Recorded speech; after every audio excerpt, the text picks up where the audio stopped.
गुरुदेव। जय गुरुदेव। सबसे पहले योग परिवर्तक परम संत बाबा जय गुरुदेव जी महाराज, इनके चरणों में शतकोटि प्रणाम करता हूँ। साथ ही साथ जिसने यह त्रिलोकी रचना बनाई उस ईश्वर को प्रणाम, उनके दृश्य अदृश्य शक्तियों को प्रणाम। और यहाँ पर उपस्थित भारत के विभिन्न प्रांतों से आए हुए सत्संग प्रेमी भाई और बहनें, अगल बगल के क्षेत्र से आए हुए सत्संगी भाई और बहनें, इस गांव के सभी सज्जन भाई और बहनें, सबको बड़े प्रेम के साथ जय गुरुदेव। जय गुरुदेव। प्रेमियों, स्वामी जी महाराज का सत्संग के पहले एक शब्द निकलता था कि शंका नहीं करना। शंका बहुत बुरी बला है। अगर पति पत्नी में शंका हो गई तो घर को नरक बना देती है। शंका एक असुर है, बहुत भयानक असुर। इसके थोड़ी शॉर्ट में कहानी बताता हूँ। पैदा हुआ सागर से, शंकासुर नाम कहलाते उसे। धूम मचाई देवता से, वेद चुराए ब्रह्मा से। सागर में छुप रहा, सागर में छुपाए वेद चार। सब सुर मिलकर गए क्षीर सागर साहेब के दरबार। बतलाया शंकासुर का हाल। फिर भगवान ने लिया मत्स्य अवतार, शंकासुर दैत्य मारा। आप कहोगे इसकी क्या ज़रूरत है साधना शिविर में? तो ध्यान से सुनो।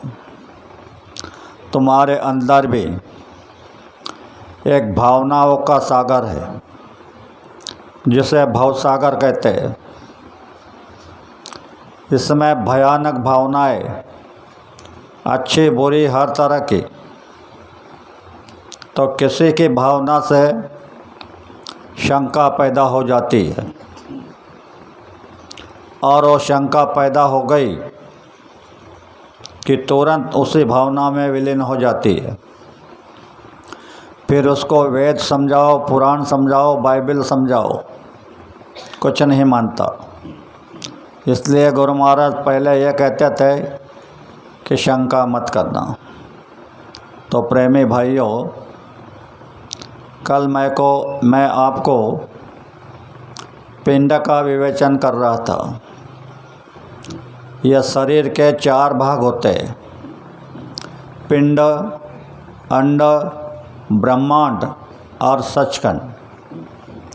यह पिंड शरीर जो है, यह दोनों आँखों के नीचे। इसमें सब इच्छा और माया का जोश है। कल मैंने आपके 6 चक्रों का भेदन करके बताया था। उसमें एक नाभि चक्र है, तो वहाँ पर अष्टदल कवल है। वहाँ पर लक्ष्मी और शिव जी अपने विष्णु विराजमान है। तो कहते हैं अष्टदल कवल के ऊपर निर्विकार की है मूर्ति। वही मूर्ति को देख ले पारे, जगमग ज्योति वहाँ जलती। तो तुम्हारे शरीर में 4 ज्योतियाँ हैं: अग्र ज्योत, शिखा ज्योत, जगमग ज्योत और झिलमिल ज्योत। ये 4 ज्योतियाँ हैं। गुरु ने आपको जो ज्योत बताई वो अलग है। तो वहाँ पर तुमको जगमग ज्योति का दर्शन होता है। और वहाँ जो अष्टदल कवल है, वो 8 पंखुड़ियों को, एक एक पत्ते को 3-3 पत्ते, तो 8 त्रिक 24 पत्ते हो गए। उन पत्तों पर जो अक्षर है, वह 24 गायत्री का अक्षर है। वहाँ पर 24 गायत्रियाँ हैं।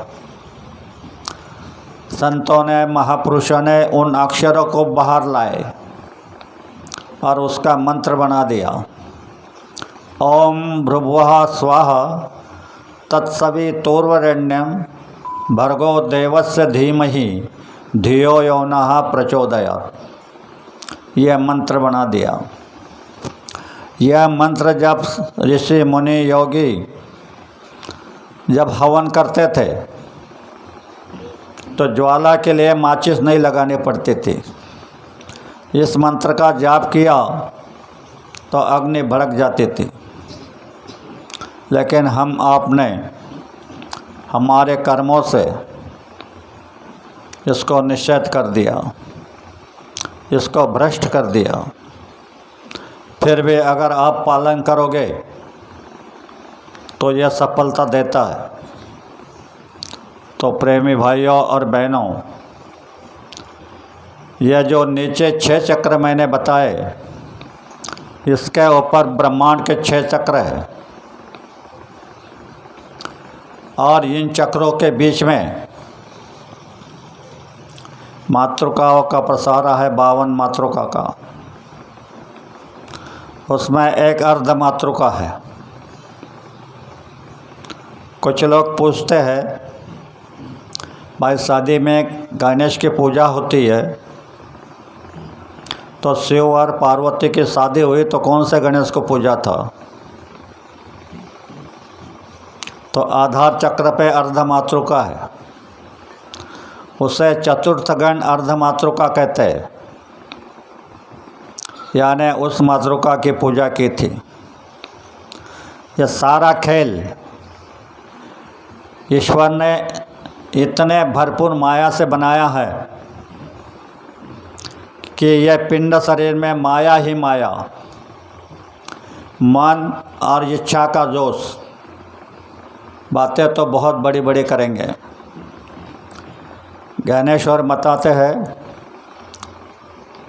असोनी संसारी यानी संसार में आकर, असोनी संसारी जीवे भेद करी, संसार में आकर जीवों से बैर ईर्ष्या करते हैं। तो आप जानते हो कि सारे जीव वहाँ से उतारे गए, तो ईर्ष्या करोगे तो वो नाराज़ हो जाएगा।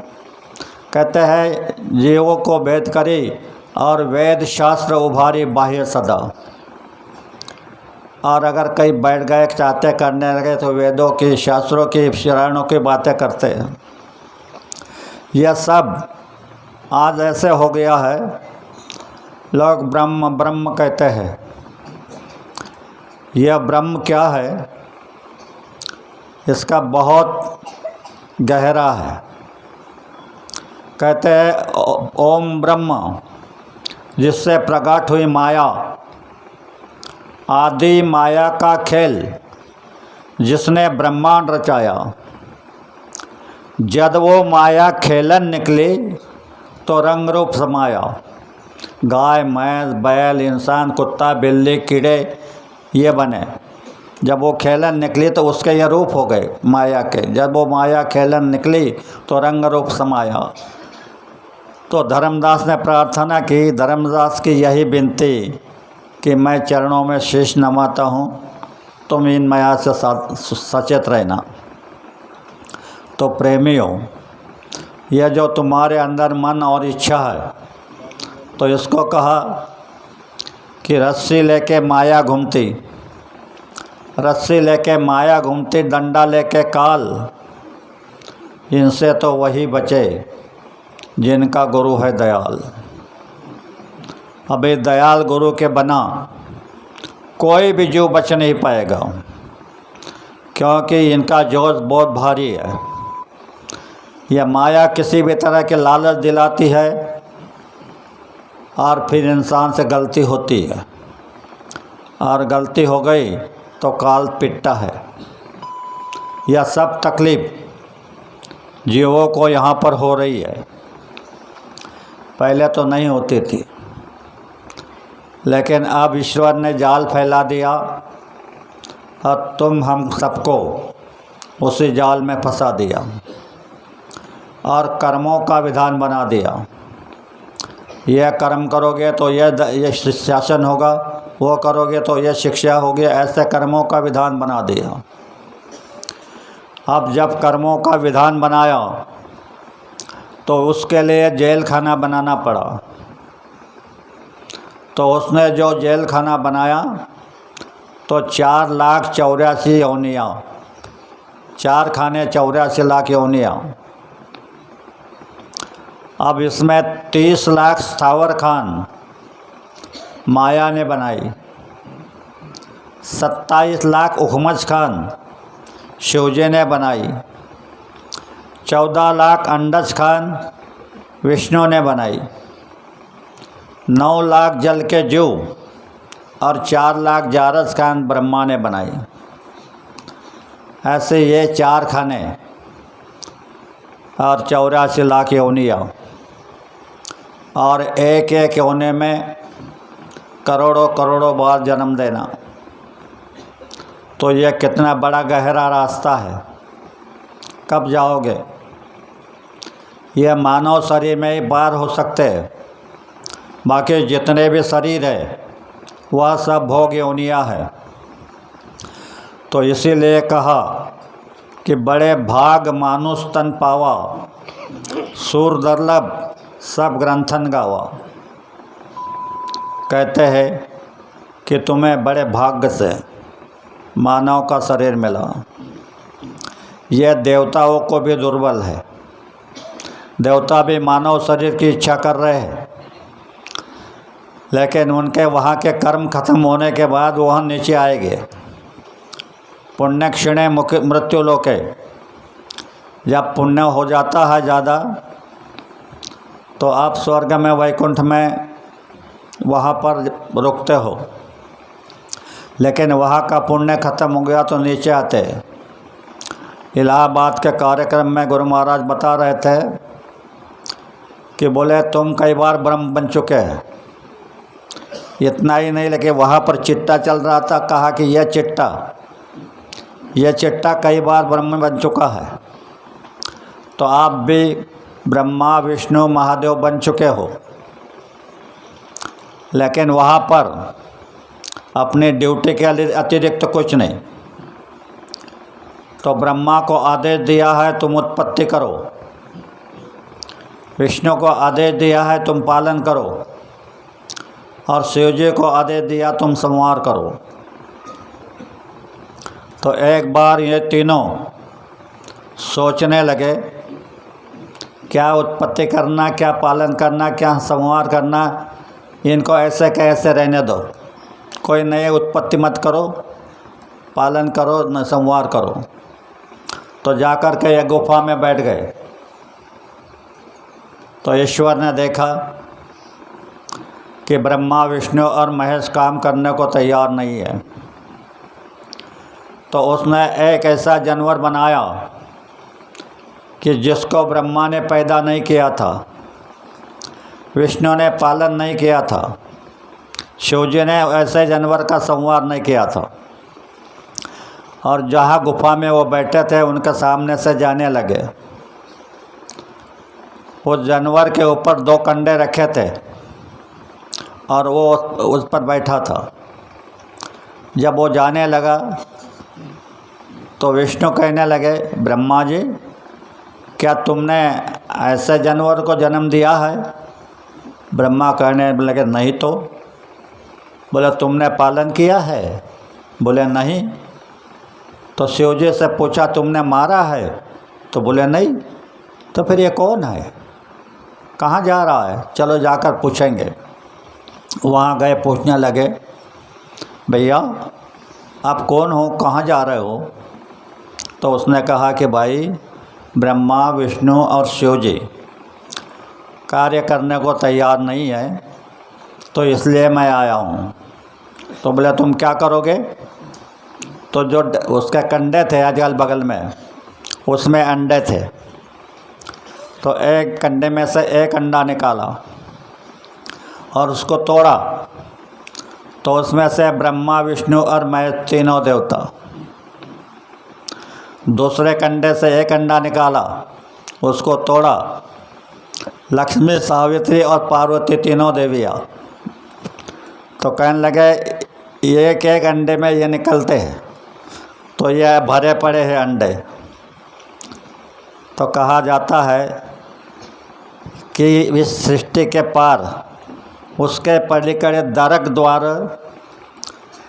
उस पर लगे हैं वृक्ष चार, एक एक फांदी योजन शंभर, हत्ती एवढे फळ अपार, अन गुप्त झाले नहीं आले बाहर। तो यह रचना विष्णु की है। ये रचना जो है यह काल की रचना है। इसमें आप चाहे जितनी चतुराई करो, चाहे जितनी होशियारी करो, आप इससे पार नहीं जा सकते। बिना गुरु के मदद के कोई भी जीव यहाँ से ना गया है ना जाएगा। तो आज तक कितने महापुरुष, कितने संत इस धरती पर आ गए, जिन्होंने लोगों को अध्यात्म का और भौतिक जीवन का अभ्यंग किया, पर जो माने नहीं, यही के यही रहे। कुछ जीव ऊपर गए, थोड़े थोड़े जीव, तो वह भी वापस नहीं आए। इसलिए कहते हैं कि पहुँचे हुए न आए, कुछ संदेश को सुनाने। हमको है आस तेरी, रहू हक में गढ़ू में। तो जीवात्मा प्रार्थना कर रही है कि हे मालिक, जो पहुँच गए वह वापस नहीं आए संदेश देने, तो हमको तुम्हारी आस है। और हम का हक में, हक यानी जानते हैं ना, पांचवें नाम का चिन्ह। तो हक में यानी सत्य में, मैं सत्य में गड़ा रहूं, सत्य बोलूं, सत्य चलूं, सत्य रहूं। तो आप आकर के मुझ पर दया कर देना। ऐसे जीवात्मा प्रार्थना कर रही है। तो जीवात्मा को कहा गया कि हे जीवात्मा, तुम और मन दोनों साथ उतरे हैं। जब मन तुमको साथ देगा तब तुम दोनों ऊपर चलोगे। मन साथ नहीं देगा तो तुम अकेले चढ़ नहीं सकते। तो उसको समझाओ। तो जीवात्मा मन को समझा रही है कि हे मन, आज तक मैं तेरी दासी बन के रही, तेरे आदेश का पालन करते रही। अब तू मेरी एक बात मान ले, मेरे साथ गुरु के पास चल, उनसे रास्ता लेंगे और हम दोनों ऊपर चले जाएंगे। तुम तुम्हारे भंडारे में चले जाना, मैं मेरे भंडार में चले जाऊंगा। तो मन कहता है कि हे जीवात्मा, तू जो कह रही है वो सच है, पर मैं इंद्रियों का गुलाम बन गया हूँ। मैं इंद्रियों के घाट पर बैठकर क्षणिक रसों का आनंद ले रहा हूँ। मुझे स्थायी रस नहीं मिल रहा है, और मैं अगर खड़ा रहना चाहता हूँ तो ये इंद्रियों का आकर्षण मुझे गिरा देता है। तो मैं क्या करूँ? तो जीवात्मा कह रहे कि भाई मेरी बात को मानो, हम साथ जाएंगे। तो कहा कि रे मन नेकी कर ले, मन नेकी कर ले 2 दिन का मेजबान। जोरू लड़का कुटुंब कबीला, 2 दिन का तन और मन का मेला। अंतकाल में चला अकेला, तन छूटा, मन कहाँ रहेगा? आखिर तुझको कौन कहेगा, गुरु बिन आत्मज्ञान रे। तो बोले ए मन, तन से जब तू अलग हो जाएगा तो तुझे आत्मा का ज्ञान कौन कराएगा? ऐसे हर तरह से जीवात्मा मन को समझा रही है, पर यह मन रुकता नहीं। यह दिन भर तो आपको सताता है, पर रात को भी सोने नहीं देता।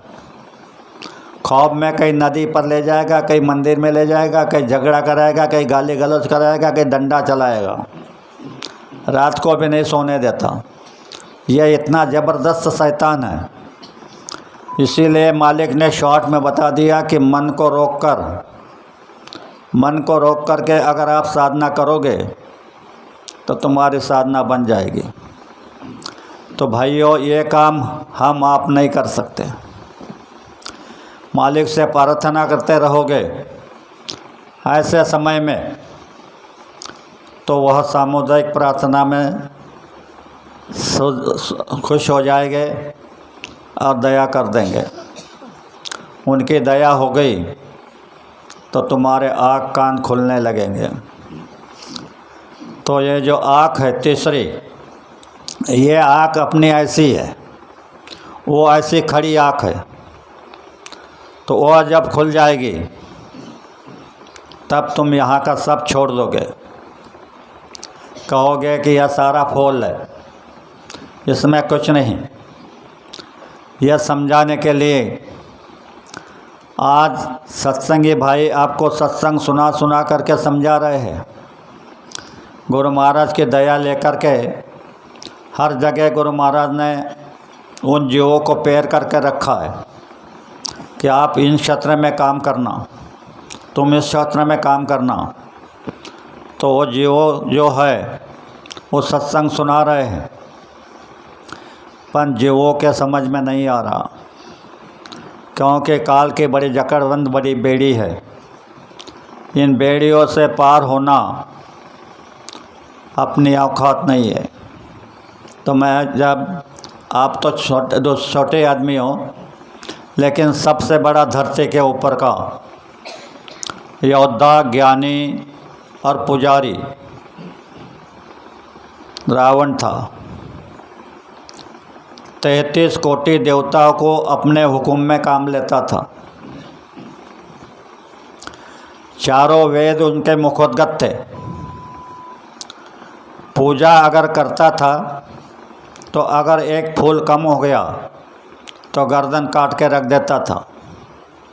इतना बड़ा पुजारी, सोचो आप, इतना बड़ा पुजारी, चारों वेदों का ज्ञानी, राक्षस समझ के मारा गया। तो बाबा जी ने इस सूत्र को देखा और फिर आपको आदेश दिया कि गांव गांव, शहर शहर जाकर के लोगों को बता दो कि शाकाहारी हो जाओ, नशीली चीज़ों का त्याग कर दो। क्योंकि इतना बड़ा पुजारी राक्षस समझ के मारा गया। उसमें 3 अवगुण थे। शराब पीता था, मांस खाता था, परस्त्री का अभिलाष करता था। तो इतना बड़ा रावण, तो इसे समझाने के लिए भी विभीषण ने कहा कि ऐसे करो, द्वैत भाव भूल जाओ और स्वर्णाचल में अंगद को भेजो। अपनी सेना में उसके जैसा चतुर कोई नहीं। रावण के पास उसको स्वर्णाचल भेजो। स्वर्णाचल का मतलब जानते हैं क्या? लंका सोने की थी तो उसको स्वर्णाचल कहते थे। तो लंका में अंगद को भेजो। तो अंगद जब जाने लगे तो रावण अपने प्रभु राम ने कहा कि अंगद, बहुत होशियारी से रहना, सावधानी में रहना, जवाब देने को नहीं डरना, कैसे भी जवाब हो तो दे देना। तो कहा कि ठीक है प्रभु, आपका आदेश का पालन होगा। अब जब लंका में गए तो रिवाज था कि कोई दूत अगर आया तो उसका आसन देना, उसकी अवभगत करना। रावण ने उसको आसन दिया नहीं और पूछा नहीं। तो अंगद ने अपने पूंछ का आसन बनाया और उसके सिंहासन से 1.25 हाथ ऊंचा ऊपर बैठा। कहने लगा कि हे रावण, मैं तेरी सभा में आया हूँ, तू मुझे यह भी नहीं पूछता कि तू कौन है, कहाँ से आया। इससे पता चल रहा है कि तेरी बुद्धि को भ्रम हो गया और भ्रम से तेरी वाचा बंद हो गई। अच्छी तरह समझो, जब बुद्धि में भ्रम पैदा हो जाता है तो वाचा बंद हो जाती। तो तेरी वाचा बंद हो गई, इसलिए मैं कहता हूँ तो ध्यान से सुन। इस धरती पर, इस मृत्युलोक में अगर मानव तन प्राप्त हुआ तो वेद वचनों के अनुसार चलना चाहिए। वेदों के जो वचन है उनके अनुसार चलना चाहिए। दूसरे की स्त्री और दूसरे का धन, इसमें मन नहीं लगाना चाहिए। तो वेद वेदांग जानता हो, 33 कोटि देवताओं को बंदी रखा है, तो ऐसे अज्ञान जैसा क्यों बर्ताव कर रहा है? तो मेरी बात सुन, तू सीता को वापस कर दे और लंका का राज चिरकाल कर। रावण कुछ नहीं कह रहा था। आखिर रावण को कहा कि हे रावण, एक बार रणयज्ञ को आरंभ हो गया तो असंख्य राक्षसों की आहुतियाँ गिरेगी और वो यज्ञ करता और भोगता राम तेरी पूर्णाहुति देगा। तब रावण कहने लगा कि हे माकड़,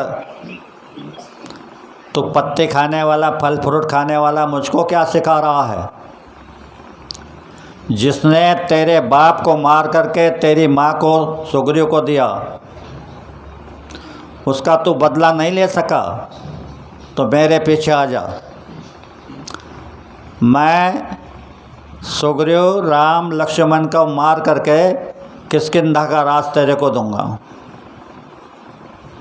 तब अंगद ने जवाब दिया, मेरे पिता तो रामबाण से मुक्त हो गए, अब तुमको शासन भोगने की समय आया है। तो हे रावण, अभिमान की गांठी छोड़ दे। तेरे अंदर में जो अभिमान है उसको छोड़ दे। अभिमान की छोड़ दे गांठी, नहीं तो लगेगी घर को काटी। कितना बड़ा संदेश दिया कि अभिमान करोगे तो घर को काटी लग जाएगी, और हुआ वही। तो प्रेमियों, सत्संग में एक एक शब्द बड़ा ध्यान से सुन करके उस पर अमल करना चाहिए। सत्संग सुनने की चीज़ नहीं, पीने की चीज़ है। तो कल मैं आपको द्विजल चक्र तक लाया था। इसके नीचे ये जो तुम्हारी नाक है, इसमें से हवा चलती है। इसको ईड़ा, पिंगला और सुखमना 3 नाड़ियाँ है।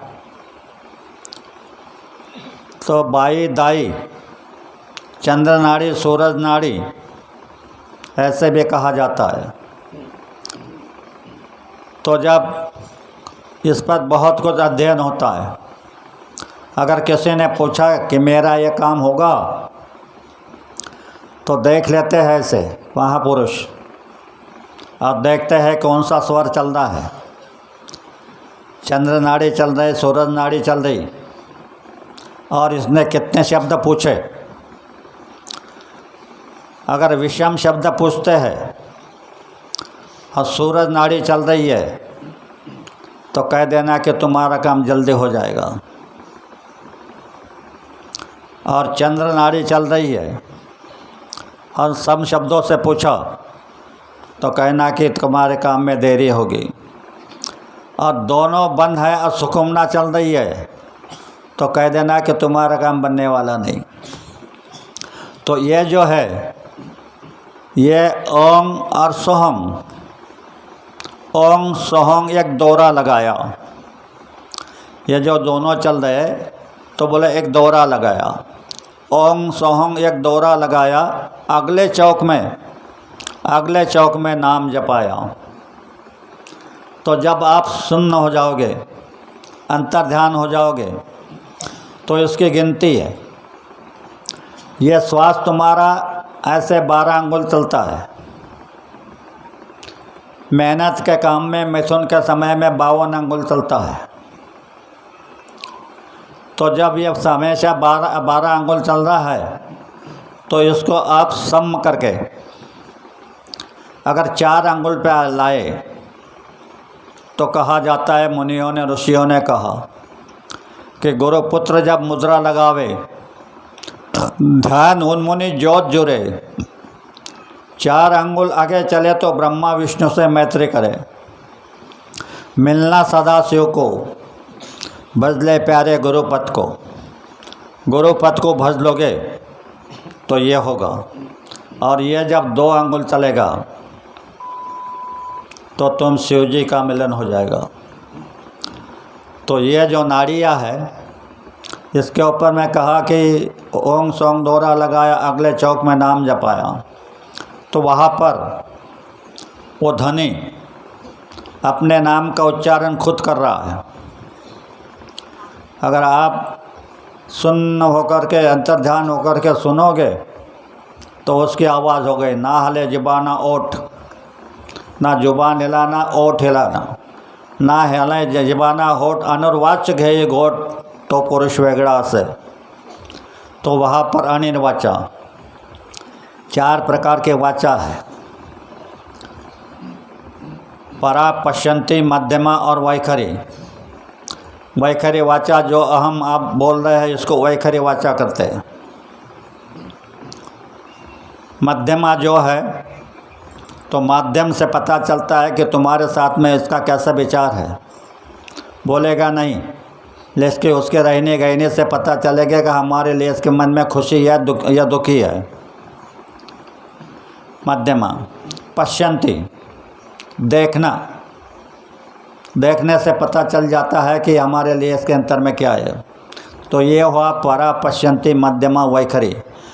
तो परावाचा जो है यह परावाचा है अनिर्वाचा, इसलिए कहा कि अनिर्वाच घेय घोट तो पुरुष वेगड़ा से। तो ये अनिर्वाचा से जो जाप करता है, आपको याद होगा किसी किसी भाई को कि गुरु महाराज ने कहा कि श्वास पर रटन करना, श्वास पर नाम का रटन करना। श्वास पर नाम का रटन करोगे तो आदत गिर जाएगी। तो तुम्हारा रटन बन करके श्वास से रटन करेंगे और वो ऊपर की आवाज़ आपको सुनाई देगी, वह देने का धनी क्या नाम ले रहा है। यह सारा खेल ईश्वर ने बड़ी सावधानी से बनाया है। हम पिंड के बाहर जा ही नहीं सकते, पिंड में ही विचर रहे हैं और बड़ी बड़ी बातें कर रहे हैं। तो यह पिंड में तुमको इच्छा, मनसा, अतृषा यह खींचते रहती है, और जब आप इनके पीछे लग जाओगे तो यह विराट रूप बना लेती है और आपको वहीं पर रोकती है। आपने पुस्तकों में कई इसमें सुना होगा कि पहले जब महात्मा साधना करते थे तो मेनका और रंबा अप्सरा, दोनों अप्सरा आती थी, नाच करती थी और उसके साधना का भंग कर देती थी। वो तो उस समय की बात हो गई। अब भी तुम्हारा साधना का भंग करने वाली ये रंबा और मेनका तैयार है। तो रंबा क्या है? मन का भ्रम, और मेनका मन की शंका।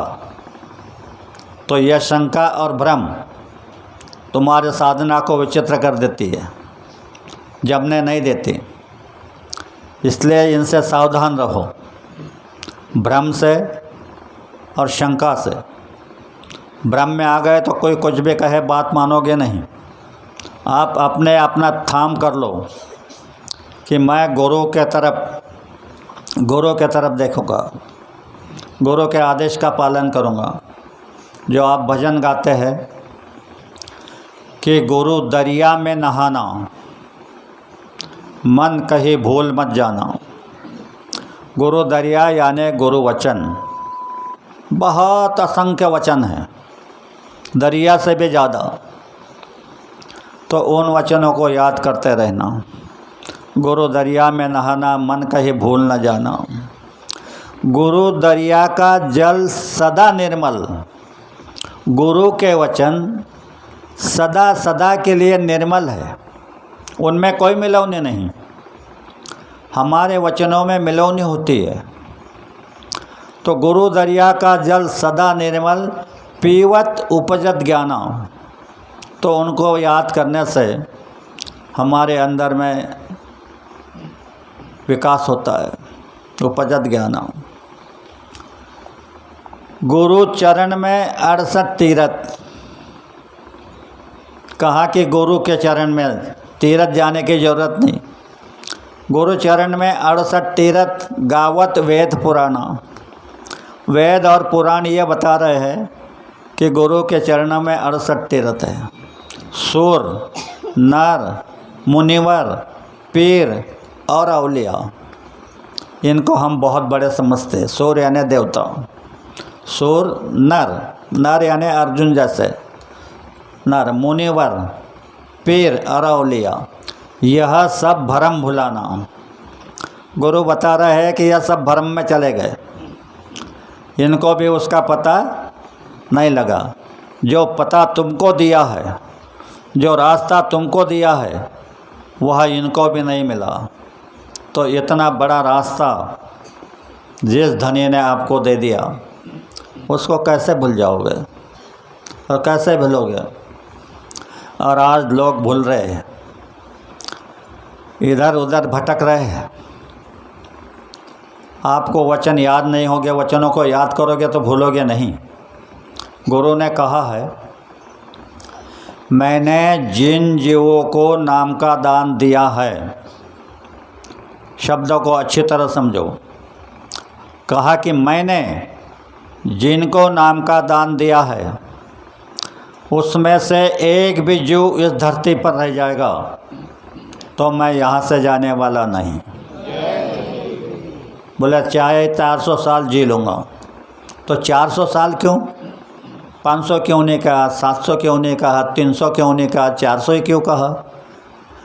तो एक रूल है, अगर किसी पहुँचे हुए महात्मा किसी जीव को नाम का दान देते हैं तो 4 जन्म में उसे पार ही करना पड़ता है। वो चाहे स्मरण करे, भजन करे, ना करे, पार करते हैं। लेकिन कहा कहते हुए? तो बोले मैं तो पार करूँगा। तुमको हंसते चलना है या रोते चलना है? रोते चलो या हंसते चलो, मैं तुमको पार करूँगा। तो रोते चलने का थोड़ा उदाहरण आपको बताता हूँ। कभी कभी आपने सड़क के किनारे किसी व्यक्ति को कांटे पर सोता हुआ देखा होगा, और वो दिन भर हाय राम हाय राम हाय राम करता है। तो उससे उस तरह से भक्ति करा लेते हैं और पार कर देते हैं। और हाथ से चलना क्या है? जो आपको बता दिया कि रैली निकालो, गांव गांव में, शहर शहर में जाकर के मेरा संदेश सुना दो, यह हाथ से चलना है। तो आपके लिए तो बहुत बना दिया गुरु ने। आपके लिए क्या क्या किया, ध्यान से सुनो। निमसारण का कार्यक्रम लगाया। वो कार्यक्रम लगाने से पहले ये कहा कि पोस्टर बनाए। उन पोस्टरों पर लिखा था कि 88,000 ऋषियों का तपस्या का फल केवल 10 दिन में बाबा जय गुरुदेव जी द्वारा प्राप्त करें। हमने भी पोस्टर लगवाए, आपने भी लगवाए होंगे। और जब निमसारण पहुँचे तो निमसारण में वहाँ पर मैं दुर्भाग्यवश नहीं गया था, हमारे गांव के प्रेमी गए थे। वो ऐसे गोमती नदी के किनारे टहलने लगे तो एक महात्मा ऐसे झोले लगा करके, ऐसा हाथ लगा करके, एक पैर को उल्टा बांध करके खड़े थे एक पैर पे। जिस पैर पे खड़े थे वो पैर इतना मोटा हो गया था, मवाद निकल रहा था, मक्खियाँ भन भन कर रही थी। इन्होंने प्रणाम करके महात्मा से पूछा, महाराज आप कितने साल से खड़े? तो उन्होंने कहा कि 9 साल हो गए। बोले कितने साल खड़े रहोगे? कहा कि बोले ये सारा शरीर गल जाएगा। तब तीसरा सवाल पैदा हो गया। तो बोले महाराज इतने कष्ट उठा करके आप क्या पाना चाहते हो? तो उस महात्मा की आंखें बड़बड़ाने लगी, आँखों से गंगा जमुना बहने लगी और उसने कहा क्या पूछते हो? इतने कष्ट उठाने के बाद मुझे जो नहीं मिलेगा वह बाबा जय गुरु जी द्वारा आप 10 दिन में लेके चले जाओगे। तो आपको 88,000 ऋषियों का तपस्या का फल इस दयाकार ने समर्पित कर दिया। पर करे क्या? हमारे ऊपर बोझ कम नहीं ना, इतना बोझ है कितने जन्मों का। तो जैसे मिट्टी में पानी बगता है तो सूख जाता है, उसी तरह वो भी वहाँ रह गया। फिर कहा कि रैली निकालो, सत्संग में दौड़ करके जाओ। तो सत्संग में दौड़ करके जाओ, यह गुरु महाराज का आदेश है। और हम क्या कहते हैं? क्या सत्संग में जाना? वही बातें सुनना, क्या बार बार जाना? पर उसमें क्या रहस्य है सुनो। द्वापर युग में पंडु राजा ने पांडवों को ऊपर से संदेश भेजा कि तुम अश्वमेध यज्ञ करो और उसके बाद में राजसूय यज्ञ करना। इन्होंने अश्वमेध यज्ञ किया और राजसूय यज्ञ का आरंभ हुआ। अन्न सत्र चल रहा था। कहा था कि तुम राजसूय यज्ञ करोगे तो स्वर्ग में घंटा बजेगी। काफ़ी दिन हो गए, घंटा नहीं बज रही थी। तो युधिष्ठिर भगवान से पूछने लगे कि प्रभु घंटा क्यों नहीं बज रही? तो भगवान ने कहा, बोले युधिष्ठिर तुम्हारे गांव के बाहर सुपच नाम के एक महात्मा है, वो भोजन करने नहीं आए, वो जाति के भंगी है। तो युधिष्ठिर उनके बुलाने गए कि महाराज हमारे यहाँ अन्न सत्र चल रहा है तो आपको निमंत्रण देने आया हूँ। सुपच ने कहा मुझे 101 यज्ञ का फल चाहिए, तब मैं आऊँगा। युधिष्ठिर कहने लगे, बोले महाराज हम तो पहला यज्ञ कर रहे हैं, तो 1 से 1 यज्ञ का फल कहाँ से देंगे? बोले मैं नहीं आऊँगा। वापस चले आए। फिर अर्जुन गए, भीम गए, नकुल गए, सहदेव गए, सबको यही जवाब, सब वापस आया। तो द्रौपदी धीरे से कहने लगी, बोले प्रभु आपका आदेश हो तो मैं जाऊं?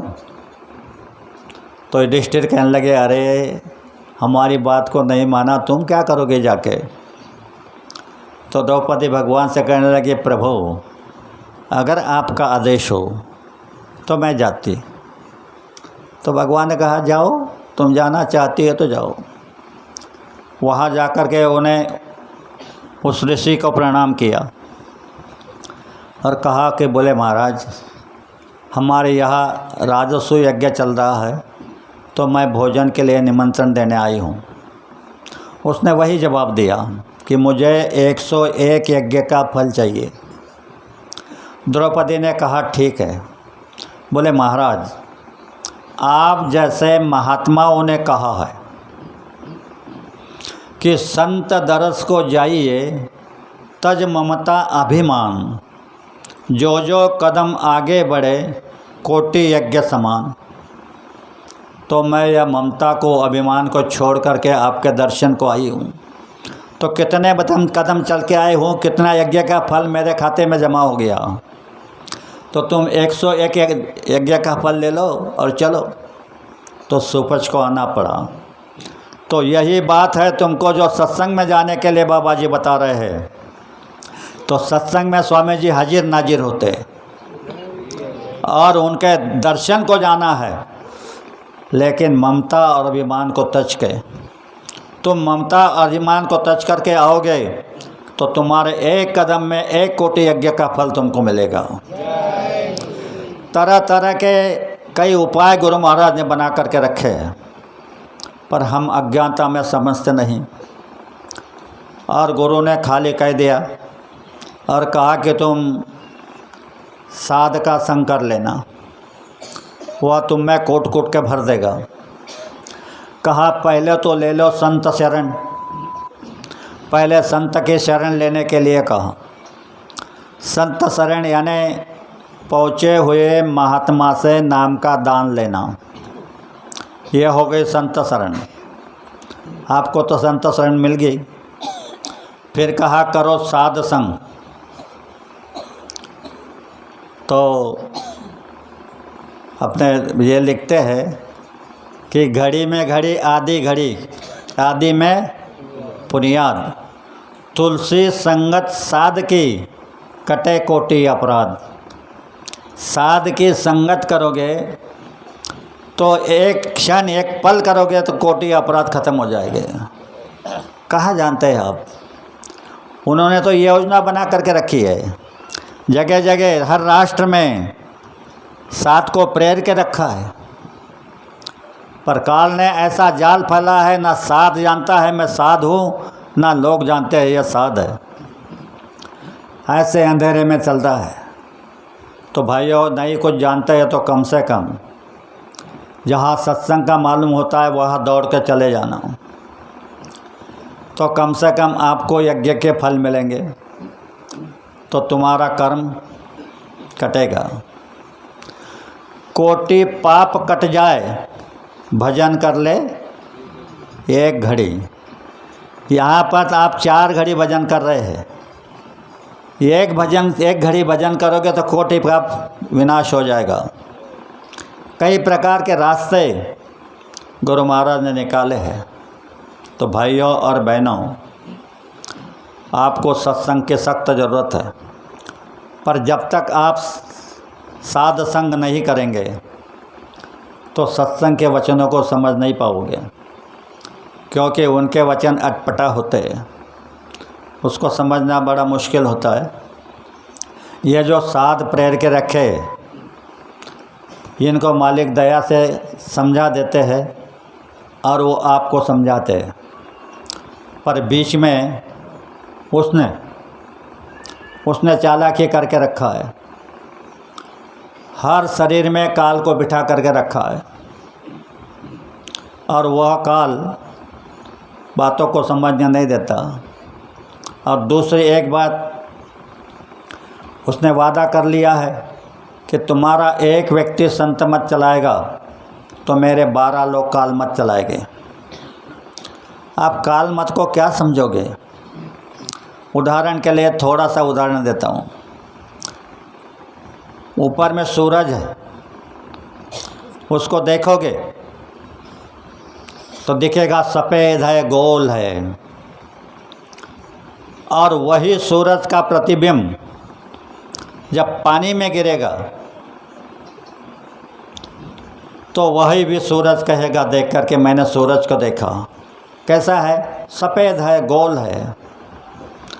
और पानी के सूरज का प्रतिबिंब दीवार पे गिरेगा तो वह भी सूरज की तरह दिखेगा। पर इन सूरजों से तुमको किरण मिलने वाले नहीं। उसी तरह ये काल के लोग भी बातें यही बताएंगे, यही जो संत मत का व्यक्ति बताएगा वही बताएंगे, लेकिन वह सफल नहीं होगी। जो गुरु से जुड़ा है, गुरु के वचनों पर निर्भर है, वो थोड़ा बहुत, ज़्यादा तो नहीं, पर थोड़ा बहुत समझा सकता है। तो भाइयों और बहनों, पहली बात तो यह है कि तुम बहुत बड़े सौभाग्यशाली हो कि आपको पूर्ण धनी गुरु के रूप में मिल गए। कई बार उन्होंने उनके चरण को स्पर्श किया, उन्होंने कई बार तुम्हारे माथे पर हाथ रखा और आखिर में वादा कर दिया कि मैं तुमको ले जाऊंगा। तो बात इतनी है, अभी कुछ लोग पूछते हैं, अरे भाई तुम कितने दिन से चिल्ला रहे हो सतयुग आएगा, सतयुग आएगा? कब आएगा तुम्हारा सतयुग? क्या जवाब दोगे? बात को समझो। जब राम और रावण का युद्ध हो रहा था तो राम रावण के सर को तोड़ते थे, वह जुड़ जाता था। तो विभीषण राम के पास गए, कहने लगे भगवान इसकी छाती में अमृत की कूपी है, छाती में बाण मारो, कूपी टूट जाएगी और ये मर जाएगा। राम ने मुस्कुरा दिया और जो कर रहा था वही करते रहा, सर तोड़ते रहा, जुड़ता रहा, जोड़ते रहे, जुड़ते रहे। रावण त्राही त्राही हो गए। और उसका बात ये थी अंदर की कि रावण ने सीता को अपने हृदय में बिठा करके रखा था और सीता के हृदय में राम थे और राम के हृदय में सारा जगत। अगर उस अवस्था में हृदय में तीर चला देते तो सारी सृष्टि तिलमिला उठती।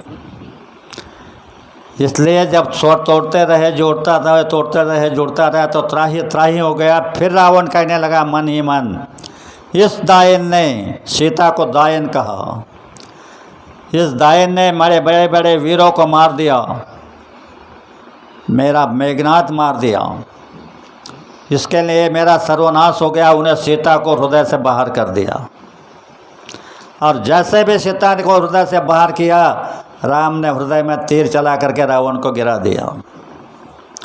उसी तरह आज गुरु महाराज तो कह रहे मैं पलक मारते सतयुग ला दूंगा, लेकिन जिसने काल के नियमों को पकड़ रखा है, जिसने काल के वचनों को पकड़ रखा है, वे सब चले जाएंगे। तो कौन रहेगा? सबके पास में काल के नियम है, क्योंकि उसकी आदत हो गई है। तो इसलिए बाबा जी चाह रहे हैं कि तुम काल के वचनों से दूर हो जाओ। और ये कहा कि बच्चों, सतयुग आएगा और कलयुग जाएगा, ये दोनों बाजे गाजे के साथ आएंगे और जाएंगे। तो इन दोनों की टक्कर हो जाएगी, अच्छी तरह समझना, इन दोनों की टक्कर हो जाएगी। तुम किनारे हो जाना, बीच में तुम चटनी की तरह पीसे जाओगे। यह गुरु महाराज का वचन है। और किनारे होना कैसा है, यह मैं किसी 2-4 दिन के बाद में बता दूंगा कि किनारे होना क्या है। बीच में रहोगे, आपको मालूम है 2 बसेस की टक्कर होती है तो कितना भयानक दृश्य होता है। यह 2 युगों की टक्कर है और इसमें आप आ गए तो पाउडर हो जाएगी। तो प्रेमियों, आप गुरु के वचनों को याद रखो, गुरु के ऊपर विश्वास रखो, गुरु के ऊपर श्रद्धा रखो। और उनके बिना तो तुम्हारा कोई है ही नहीं। फिर भी आपको बता रहा हूँ कि गुरु को ही अपना समझना, बाकी कोई नहीं। ये सारा खेल जो है, माँ बाप, पत्नी, भाई बहन, तो एक मराठी में काव्य बनाया है। हाँ, तो बनाया है कि काड़ा चिया उड़ी पड़ेल बाजे हुआ। तो क्या कह रहे हो, काल अभी आया नहीं, काल यानी समय, ऐसा समय आ रहा है। काड़ा चिया उड़ी पड़ेल बाजे हुआ, सोड़वे ना तेवा माए बाप। तुमको माँ नहीं छोड़ा सकती है, पिता नहीं छोड़ा सकते। सोड़वे ना बंधू पाठीची बहीण, शेजची कामिना दूर रहे। भाई भी नहीं छोड़ेगा और पत्नी भी नहीं छोड़ेगी। तुका हाँ हाँ तेरो सोयरे धायरे संपत्तीचे लोक, निर्वाणीचा एक पांडुरंग। हम सोचते हैं कि हमारे सोयरे, हमारे संबंधी बहुत बड़े हैं, संकट में हमारी मदद करेंगे, वो भी तुम्हारी मदद करने वाले नहीं है। फिर कहा सोड़वे ना राजा देशीचा चौधरी, अनेक सोयरे भले भले कोई तुमको छुड़ाएगा नहीं। तो कहा तुका मने तुला सोड़वे ना कोने, एका चक्र पानी वातो निया। चक्र पानी के बिना तुम्हें कोई छोड़ने वाला नहीं है। महात्माओं ने आपको इशारा दिया और ये चक्र पानी इस धरती पर आए हैं, यही तुमको इन तपस्या से छुड़ाएंगे, बाकी कोई छुड़ाने वाला। पर वो धागा तो पकड़ो। मान लो तुम कुएं में हो और कुएं में ऊपर से कोई रस्सा डाल रहा है, तुमको कह रहा है कि रस्सा पकड़ लो। तुम रस्सा पकड़ लोगे तो वो खींच लेगा, और तुम रस्सा नहीं पकड़ेगे तो वो कहाँ से खींचेगा। इसी तरह बाबा जी कह रहे हैं कि तुम डोर को पकड़ लो, नाम की डोर, जो नाम की डोर लगी है उसको पकड़ लो और उसको पकड़ करके ऊपर चलो, मैं तुमको मदद कर दूँगा। तो भाइयों और बहनों, आज ये दो बातें मैंने आपको समझाई। धीरे धीरे धीरे आपको सभी मंडलों के विषय में थोड़ा थोड़ा मैं इसको मुझे जितना ज्ञान है उतना आपको समझाऊंगा। मैं कंजूसी नहीं करूंगा। तो आज दो शब्दों दिला करके मैं मेरे शब्दों को विराम देता, भूल चूक की माफ़ी चाहता। आप सबको बड़े प्रेम के साथ जय गुरुदेव।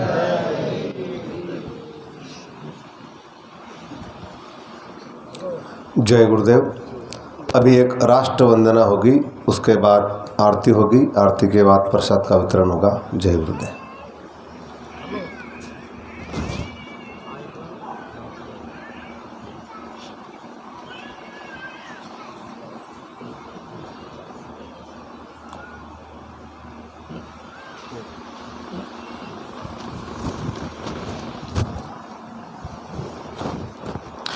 जय गुरुदेव। तन मन धन से सदा सुखी हो भारत देश हमारा। सभी धर्म और पंथ पक्ष को दिल से रहे प्यारा। विजयी हो, विजयी हो, विजयी हो भारत देश हमारा। निर्भय हो यह देश की माता, मंगल कीर्ति कराने। सत्यशील और निर्मल मन से जीवों को उपजाने। सद्गुणी हो यह देश की जनता, जीवन सुख सजवाने। रंक राव पंडित भिखारी, सबको सुख दिलवाने। विजयी हो, विजयी हो, विजयी हो भारत देश हमारा। प्रोश्चास हटे यह सारा, देश कलंक मिटाने। सबके मन कर्तव्यशील हो, धन उद्योग बढ़ाने। सबका हो विश्वास प्रभु पर, अपनी शक्ति बढ़ाने। ब्रह्मचर्य अध्यात्म दैवी गुण घर घर में प्रगटाने। सारा भारत रहे सिपाही, शत्रु को दहशाने। तुकड़िया दास कहे स्फूर्ति हो, सबको भक्ति कराने। विजयी हो, विजयी हो, विजयी हो भारत देश हमारा। तन मन धन से सदा सुखी हो भारत देश हमारा। भारत देश हमारा। जय गुरुदेव। जय गुरुदेव। अभी आरती होगी, आरती के बाद चीनी के प्रसाद का वितरण होगा, फिर बाद में भंडारा भोजन प्रसाद का वितरण होगा। जो प्रेमी